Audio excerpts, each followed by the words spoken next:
હર હર મહાદેવ. શરૂઆત કરીએ છીએ એસ કક્ષકથી. વિદ્યાર્થી મિત્રો, એસ કક્ષક ક્યારે મળે? એસ કક્ષક મુખ્ય ક્વોન્ટમાર્કના વેલ્યુ ઉપરથી એસ કક્ષક મળે છે. આપણે પહેલા શરૂઆતથી વાત કરી કે મુખ્ય ક્વોન્ટમાર્ક ઉપરથી ગૌણ ક્વોન્ટમાર્ક આવે. ગૌણ ક્વોન્ટમાર્કના મૂલ્ય વિદ્યાર્થી મિત્રો કક્ષક નક્કી કરે છે. ઓકે સર, અમને ખબર જ છે કે જ્યારે એલ નું મૂલ્ય 0 હોય ત્યારે કઈ કક્ષક આવે? એસ કક્ષક. એલ નું મૂલ્ય જ્યારે 1 હોય ત્યારે કઈ કક્ષક આવે? પી કક્ષક. એલ નું મૂલ્ય જ્યારે વિદ્યાર્થી મિત્રો 2 હોય ત્યારે શું આવે છે? ડી કક્ષક. એલ નું મૂલ્ય જ્યારે 3 હોય ત્યારે વિદ્યાર્થી મિત્રો એફ કક્ષક મળે છે. વ્યવસ્થિત રીતે આપણી બધી વસ્તુ મુખ્ય ક્વોન્ટમાર્કમાં શીખવાડેલી છે. બાકી હોય તો જોઈ લેજો. રાઈટ. એલ નું મૂલ્ય જ્યારે 0 હોય ત્યારે એસ કક્ષક મળે છે, કારણ કે એસ કક્ષકનું આપણે ડિટેલમાં આધારે વર્ણન કરવાનું છે. ઓકે, એસ કક્ષક 1s કક્ષક ક્યારે મળે, 2s કક્ષક ક્યારે મળે અને 3s કક્ષક ક્યારે મળે? તમને ખબર છે સર કે 1s ક્યારે મળે? તો દરેક વિદ્યાર્થી મિત્રો ફટાફટ બોલશે. શું બોલશે? કે જ્યારે n બરાબર, સર n બરાબર કેટલા હોય? 1. કારણ કે અહીંયા 1 આપેલો છે તો n બરાબર 1 જ હોય. અને વિદ્યાર્થી મિત્રો s લેવાની છે તો l નું મૂલ્ય કેટલું લેવું? તો s આવે. 0 લ્યો તો s આવે. તો l નું મૂલ્ય 0 લ્યો એટલે s આવે. તો 1s જ્યારે આપણે કક્ષકની વાત કરીએ તો n બરાબર 1 હોય, l બરાબર 0 હોય તો વિદ્યાર્થી મિત્રો 0 હોય તો s કક્ષક. એટલે અહીંયા વિદ્યાર્થી મિત્રો 1, l બરાબર 0 એટલે s, એટલે 1s કક્ષક આવે છે. મને નથી લાગતું કે કોઈને કાંઈ પ્રોબ્લેમ હોય. નહીં સર, આવડી ગયું. 2s કક્ષકની વાત કરે તો n બરાબર વિદ્યાર્થી મિત્રો અહીંયા n બરાબર તમને ખબર છે કે 2 લેવાના. કેટલા લેવાના? 2. કારણ કે અહીંયા 2 આપ્યા છે એટલે 2 લેવાના. મુખ્ય ક્વોન્ટમાર્ક. ઓકે, s કક્ષક. s કક્ષક તો જ આવશે જો l 0 લેશું. l શું લેશું? 0. કારણ કે l 0 એટલે s કક્ષક. અહીંયા જો n 2 તો વિદ્યાર્થી મિત્રો અહીંયા 2, l 0, 0 એટલે તો s. તો વિદ્યાર્થી મિત્રો આ રીતે મળશે આપણને 2s કક્ષક. 3s કક્ષકનું હવે તો અમને એમ ખબર પડી ગઈ કે 3 છે મુખ્ય ક્વોન્ટમાર્ક, તો અહીંયા 3 લેવાનો. s કક્ષક, s કક્ષક માટે l બરાબર 0 તો 0 એટલે આવી ગઈ. આ જોઈ શકો છો. ઓકે સર, હવે આને કક્ષકમાં લખવું હોય તો l 3 તો વિદ્યાર્થી મિત્રો આપણે જોઈ શકો છો 3. ઓકે, l0 એટલે વિદ્યાર્થી મિત્રો s, તો આ થઈ ગયું 3s કક્ષક. ઓકે, મુખ્ય ક્વોન્ટમાર્ક ઉપરથી ગૌણ ક્વોન્ટમાર્ક નું મૂલ્ય જો 0 હોય, ગૌણ ક્વોન્ટમાર્ક નું મૂલ્ય 0 હોય તો આપણને s કક્ષક મળે છે. સર 1s 2s 3s કેવી રીતે મળે છે એ તમે કીધું, પરંતુ એનો આકાર વિશે વર્ણન કરો. રેડી? વિદ્યાર્થી મિત્રો ખાસ યાદ રાખજો, હું એમ કહું છું કે જે આપણે ખાસ કરીને કેન્દ્ર પર હોય ઇલેક્ટ્રોનની મળી આવવાની જે સંભાવના છે એ સૌથી વધુ હોય. કેન્દ્ર પર ઇલેક્ટ્રોનની ઘનતાની સંભાવના સૌથી વધુ હોય. તો 1s સર, માનો કે આપણે 1s માટે કરીએ, ધ્યાન રાખજો કોની માટે કરીએ છીએ, માનો કે આ 1s માટે વિદ્યાર્થી મિત્રો આપણે કરીએ તો આ કેન્દ્રની નજીક સર અહીંયા ઇલેક્ટ્રોન મળી આવવાની સંભાવના સૌથી વધુ હોય છે. કારણ કે કેન્દ્ર ધન વીજભાર હોય, ઇલેક્ટ્રોન ઋણ વીજભાર હોય, એટલે કેન્દ્ર તરફ આકર્ષિત થાય. એટલે અહીંયા ધીરે ધીરે કેન્દ્રથી જેમ અંતર વધે તેમ ઇલેક્ટ્રોનની ઘનતા તીવ્રતાથી વિદ્યાર્થી મિત્રો ઘટે છે. એટલે કે ઇલેક્ટ્રોનની ઘનતા છે એ વિદ્યાર્થી મિત્રો ઘટાડો થાય છે. ઓકે, મને નથી લાગતું કોઈને કાંઈ પ્રોબ્લેમ હોય. રેડી? ઓકે સર, અમને ખબર પડી ગઈ. પરંતુ જ્યારે 2s ની વાત કરીએ ત્યારે ધ્યાન રાખજો ખાસ. 2s માં થોડુંક કહેવાય કે વધારે મેજિક છે. શું સર વધારે છે? જે આપણે વાત કરી કેન્દ્રની જેમ વિદ્યાર્થી મિત્રો નજીક એમ ઇલેક્ટ્રોનની ઘનતા સૌથી વધારે. ચલો અહીંયા 2s માં વાત કરીએ શરૂઆતમાં. ચલો, કેન્દ્રની નજીક ઇલેક્ટ્રોનની ઘનતા જોઈ શકો છો 90% વિદ્યાર્થી મિત્રો. પરંતુ જેમ જેમ અહીંયા દૂર જાશો તેમ વિદ્યાર્થી મિત્રો અહીંયા ખબર છે તમને કે ઇલેક્ટ્રોનની ઘનતા વિદ્યાર્થી મિત્રો તીવ્રતાથી વિદ્યાર્થી મિત્રો ઘટે છે. જોઈ શકો છો કે તીવ્રતાથી વિદ્યાર્થી મિત્રો ઘટે છે. અમુક સમય પછી અહીંયા ઘટી અને શૂન્ય થઈ જાય છે. ઇલેક્ટ્રોન મળી આવવાની જે ઘનતાની સંભાવના છે એ શૂન્ય થઈ જાય છે. ઓકે સર, હાવ શૂન્ય થઈ ગઈ. જોજો અહીંયા કઈ મળતી નથી, પરંતુ અમુક અંતર પછી ફરીથી ઇલેક્ટ્રોન મળી આવવાની જે ઘનતા છે એની સંભાવનામાં વધારો થવા મળે છે. જો આવે છે શૂન્ય થઈ ગઈ, પછી ફરીથી જો અહીંયા અમુક સમય પછી શું થાય છે? ઇલેક્ટ્રોન ઘનતા મળી આવવાની સંભાવના ફરીથી વિદ્યાર્થી મિત્રો શું થઈ જાય છે? તીવ્રતામાં વિદ્યાર્થી મિત્રો વધારો થવા મળે છે. શું થાય છે? વધારો થવા મળે છે. અને વિદ્યાર્થી મિત્રો તમે જોઈ શકો છો કે અમુક સમય પછી ઇલેક્ટ્રોન મળી આવવાની સંભાવના વિદ્યાર્થી મિત્રો કેટલા ટકા થઈ જાય છે? 90% વિદ્યાર્થી મિત્રો ફરીથી થઈ જાય છે. ફરીથી વિદ્યાર્થી મિત્રો 90% થઈ જાય તો પાછી વિદ્યાર્થી મિત્રો શું થઈ જાય છે? કે ઘટવાની શરૂઆત થઈ જાય છે. સર આમાં તો કેમ થયું? પેલા જો કેન્દ્રથી નજીક વધી, ઘટી, પાછી વધી, પાછી ઘટી. 2s માં આવું થયું. અમુક વિસ્તાર શું થાય છે આમાં? કેન્દ્રની જેમ દૂર જઈએ છીએ તેમ ઇલેક્ટ્રોનની ઘનતા તીવ્રતાથી ઘટે છે અને અમુક સમયે શૂન્ય થઈ જાય છે. જ્યાં સાંભળજો, આ વ્યાખ્યા યાદ રાખવાની છે. જ્યાં ઇલેક્ટ્રોન મળી આવવાની સંભાવના, જ્યાં ઇલેક્ટ્રોન ઘનતા મળી આવવાની સંભાવના શું થઈ જાય છે વિદ્યાર્થી મિત્રો? શૂન્ય થઈ જાય છે. તેને નોડ સપાટી અથવા શું કહેવાય છે? નોડ કહેવાય છે. રેડી? જ્યાં ઇલેક્ટ્રોન મળી આવવાની સંભાવના શું થઈ જાય છે? શૂન્ય થઈ જાય છે તેને વિદ્યાર્થી મિત્રો નોડ સપાટી અથવા નોડ કહેવાય છે. અહીંયા જો હું આમાં દર્શાવું, જરાક ધ્યાનથી જોજો. અહીંયા વિદ્યાર્થી મિત્રો આ ઇલેક્ટ્રોનની ઘનતા વધારે હળવે હળવે ઘટી, પછી આ વિસ્તાર આવ્યો લાલ કલરનો વિસ્તાર. હું તમને દર્શાવું, જરાક ધ્યાનથી જો. આ લાલ કલરનો વિસ્તાર જ્યાં ઇલેક્ટ્રોન મળી આવવાની સંભાવના એક પણ નથી, જો હાવ શૂન્ય છે. તો આ લાલ કલરનો વિસ્તાર વિદ્યાર્થી મિત્રો જ્યાં ઇલેક્ટ્રોન મળી આવવાની સંભાવના શું છે તમે જોઈ શકો છો કે શૂન્ય છે, તેને નોડ કહેવાય છે. શું કહેવાય છે? નોડ અથવા નોડ સપાટી કહેવાય છે. જ્યાં વિદ્યાર્થી મિત્રો હું કહું છું ઇલેક્ટ્રોન ઘનતા, રેડી, ઇલેક્ટ્રોન ઘનતા એટલે કે ઇલેક્ટ્રોન ઘનતા શું હોય છે? મળવાની સંભાવના. ઇલેક્ટ્રોન ઘનતા ની જે સંભાવના છે, સંભાવના, રેડી, એટલે કે વિદ્યાર્થી મિત્રો જેને આપણે કહેવાય છે સાઈ સ્ક્વેર બરાબર શું થઈ જાય છે? શૂન્ય થઈ જાય છે. ઇલેક્ટ્રોન ઘનતા મળી આવવાની જે સંભાવના છે એ શૂન્ય થઈ જાય છે. જેને વિદ્યાર્થી મિત્રો આપણે શું કહેવાય છે? તો સર અમને તો ખબર જ છે, એને કહેવાય છે નોડ અથવા નોડલ સપાટી. આવડશે વિદ્યાર્થી મિત્રો? શું કહેવાય? નોડ અથવા વિદ્યાર્થી મિત્રો નોડલ સપાટી.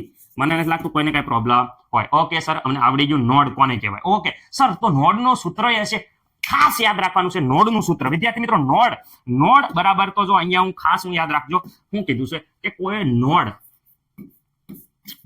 બરાબર તો શું થઈ જાય? મુખ્ય ક્વોન્ટમાં n-1 કરો એટલે આ મળી ગયા આપણને. શું મળી ગયા? નોડ મળી ગઈ. ઓકે વિદ્યાર્થી મિત્રો, શું મળી ગયા? નોડ મળી ગઈ. ઓકે સર, અમને ખબર પડી ગઈ. ગ્રાફ ઉપરથી વિદ્યાર્થી મિત્રો નોડ આવે કે નહીં? તો જો ગ્રાફ આપણે ધ્યાનથી જુઓ તો ગ્રાફ અહીંયા 1s કક્ષક છે, 2s કક્ષક છે. ગ્રાફ કોનો દોરવાનો છે? ઇલેક્ટ્રોન મળી આવવાની સંભાવના, જેને વિદ્યાર્થી મિત્રો શું કહેવાય છે કે સાઈ સ્ક્વેર. શું કહેવામાં આવે છે? તો વિદ્યાર્થી મિત્રો સાઈ સ્ક્વેર. ઓકે, મને નથી લાગતું કોઈને કઈ પ્રોબ્લેમ હોય. ઓકે, સાઈ સ્ક્વેર આપણે અહીંયા વિદ્યાર્થી મિત્રો આ બાજુ તે લઈ લેવી. સાઈ બાબાનું ત્રિશુળ છે એટલે એવું વિચારીને યાદ રાખવાનું સાઈ સ્ક્વેર. ઓકે, અને આ બાજુ વિદ્યાર્થી મિત્રો આર અંતર લઈ લઈએ નેનોમીટરમાં. ઓકે, હવે વિદ્યાર્થી મિત્રો સાંભળો, કેન્દ્રની નજીક જોઈ શકો છો ઇલેક્ટ્રોન મળી આવવાની સંભાવના ફૂલ હોય છે, પરંતુ જેમ દૂર જઈએ તેમ તીવ્રતાથી ઘટાડો થાય છે. તો ગ્રાફમાં 1s માં જો દૂર જઈએ એમ તીવ્રતાથી ઘટાડો થાય છે. આ કેન્દ્રની નજીક વિદ્યાર્થી મિત્રો આ કેન્દ્રની અંતર હાવ 0 હતું ત્યારે સંભાવના ફૂલ હતી, પરંતુ જેમ દૂર ગયા એમ તીવ્રતાથી શું થઈ જાય છે? ધ્યાન રાખો, તીવ્રતાથી વિદ્યાર્થી મિત્રો ઘટાડો થાય છે અને વિદ્યાર્થી મિત્રો શું થઈ જાય છે?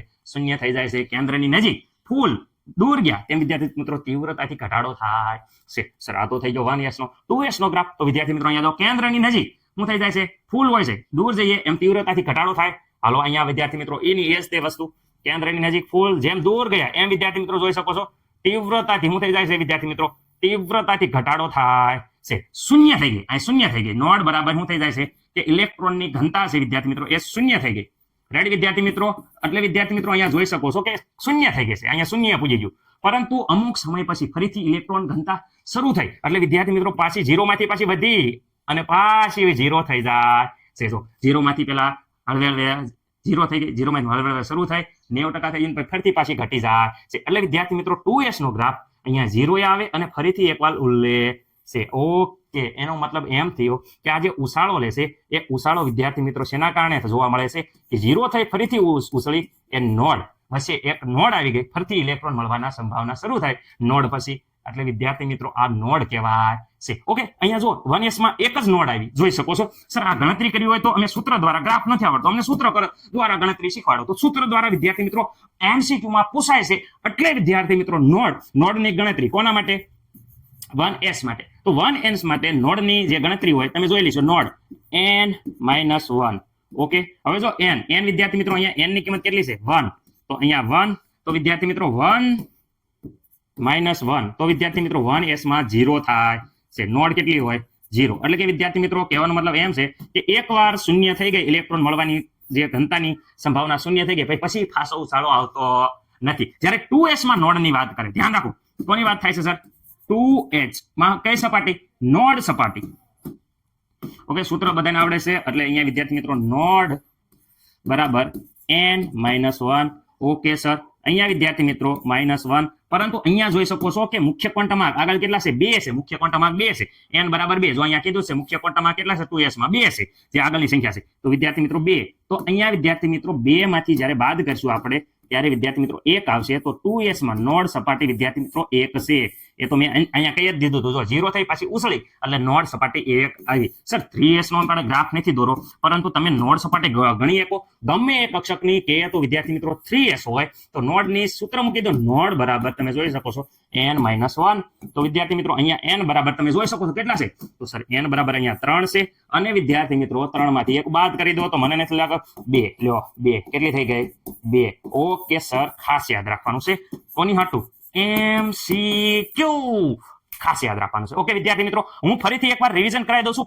અહીંયા જે સમજાયું એ મસ્ત મજાનું પેલા સ્ક્રીનશોટ પાડી લો એટલે વાત પતે. ત્યાં લખી નાખો S કક્ષક. વિદ્યાર્થી મિત્રો S કક્ષક ત્યારે મળે છે જ્યારે L નું મૂલ્ય 0 હોય છે. ઓકે રેડી સર, એ તો અમને ખબર છે. તમે S કક્ષક વ્યવસ્થિત રીતે દોરેલી છે, જરાક જોઈ લો.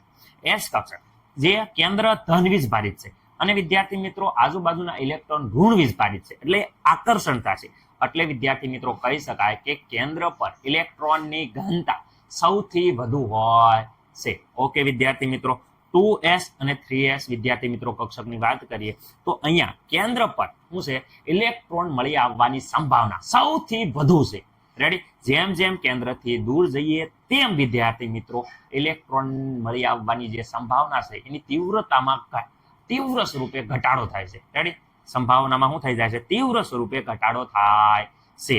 અમુક સમય પછી વિદ્યાર્થી મિત્રો શું થઈ જાય છે કે ઇલેક્ટ્રોન મળી આવવાની સંભાવના શૂન્ય થઈ જાય છે.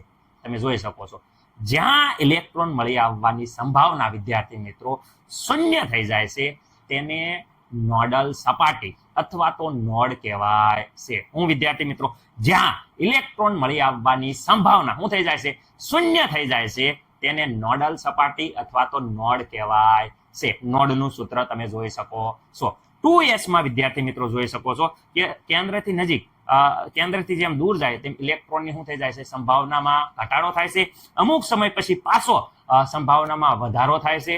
રેડી? અને પાછો ઘટાડો થાય છે. 3s માં જુઓ વધારો થાય છે, પછી વિદ્યાર્થી મિત્રો શું થાય છે? ધીરે ધીરે ઘટે, પાછો વધ્યો અને પાછો ઘટ્યો. એટલે વિદ્યાર્થી મિત્રો વધે છે, ઘટે છે, વધે છે.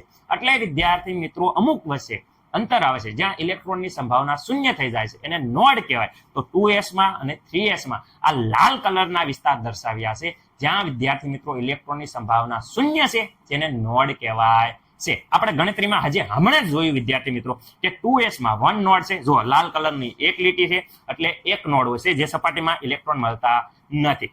3s માં જુઓ 2 નોડ છે. તો વિદ્યાર્થી મિત્રો સૂત્રથી ગણો કે આવી રીતે જુઓ તો તમને નોડ છે એ સમાન જ મળશે. જોઈજો 3s માં 2 નોડ છે. રેડી? જે આપણે હમણાં ગણતરીમાં જોયું હતું. રેડી વિદ્યાર્થી મિત્રો? મને નથી લાગતું કે હવે તમને S કક્ષકમાં કાંઈ પ્રોબ્લેમ હોય. વ્યવસ્થિત રીતે વિદ્યાર્થી મિત્રો જોઈજો.